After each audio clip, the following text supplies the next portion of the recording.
Hello everyone, welcome to my channel operating system and system programming প্লেলিস্টের আজকের video লেকচারে আমরা কিছু টার্ম সম্পর্কে জানব যে কনসেপ্টগুলো অ্যাকচুয়ালি মেমোরি ম্যানেজমেন্টে বা পেজিংয়ের কনসেপ্টে আমাদের জানা খুবই বেশি জরুরি। সেই কনসেপ্টগুলো সম্পর্কে জানবো। এই কনসেপ্টগুলোর মধ্যে 4টি কনসেপ্ট সম্পর্কে আজকে আমরা জানবো। তার মধ্যে 2টি কনসেপ্ট হচ্ছে একটা ফিক্সড সাইজ পার্টিশনিং আর একটি হচ্ছে ভেরিয়েবল পার্টিশনিং। অলরেডি পার্টিশনিং বলতে কি বোঝায় এই জিনিসটা আমি গত লেকচারে অলরেডি বুঝিয়েছি, তো আবারও বলছি। পার্টিশনিং অ্যাকচুয়ালি এই যে একটা পার্ট, এই ব্লকটা, এটাকে আমরা বলতে পারি এটা হচ্ছে একটা পার্টিশন। তো এটা অ্যাকচুয়ালি দুই রকমভাবে হতে পারে, একটা হচ্ছে ফিক্সড সাইজ পার্টিশনিং আর একটা হতে পারে ভেরিয়েবল সাইজ পার্টিশনিং।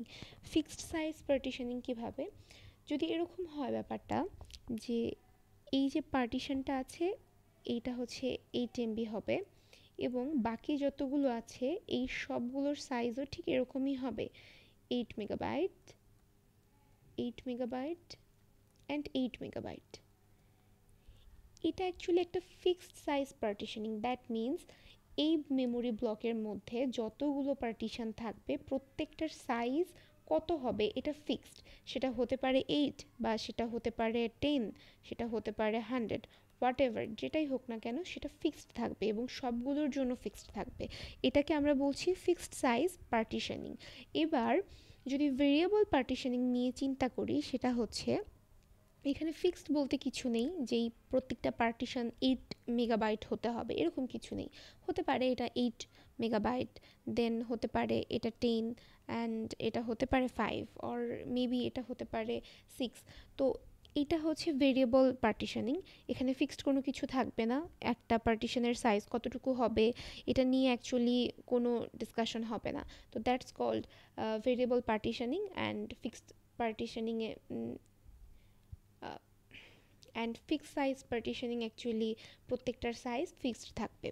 এই ছিল দুটি টার্ম, একটা ফিক্সড সাইজ পার্টিশনিং আর একটা হচ্ছে ভেরিয়েবল পার্টিশনিং। এরপরে যেটা আমরা জানবো সেটা হচ্ছে কন্টিজিউয়াস অ্যান্ড নন কন্টিজিউয়াস সম্পর্কে। এই টার্ম দুটি সম্পর্কে জানার আগে আমাদের আরেকটি বিষয় জানতে হবে, সেটা হচ্ছে এই যে আমি বলেছিলাম ক্যালকুলেটর লেখার সময় যে ক্যালকুলেটরের বেসিক ক্যালকুলেটরের যে কোডটা আছে সেখানে হচ্ছে অনেক ধরনের এডিশন, মাল্টিপ্লিকেশন এগুলো আছে।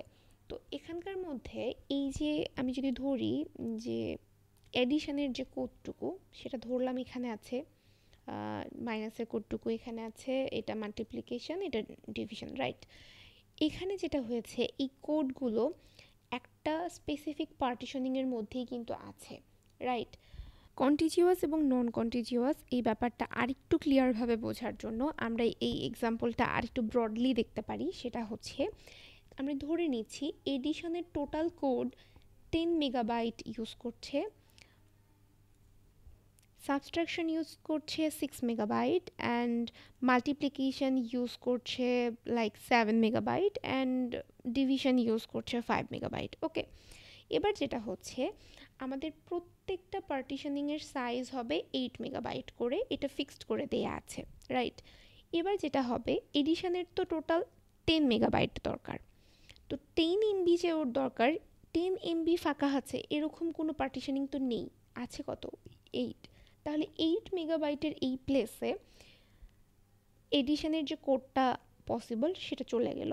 এবার বাকি থাকছে আরও 2 মেগাবাইট। এই 2 মেগাবাইট কি হবে, সেটা নেক্সট আরেকটা পার্টিশনিংয়ের মধ্যে চলে যাবে, ঠিক আছে। তাহলে এই নেক্সট পার্টিশনিংয়ের কিছু অংশ 2 মেগাবাইটে আমাদের এডিশনের কোড চলে গিয়েছে। এবার বাকি রয়েছে এখানে আরও কত বাকি আছে, এই পার্টিশনিংয়ের মধ্যে এখনও 6 মেগাবাইট বাকি আছে।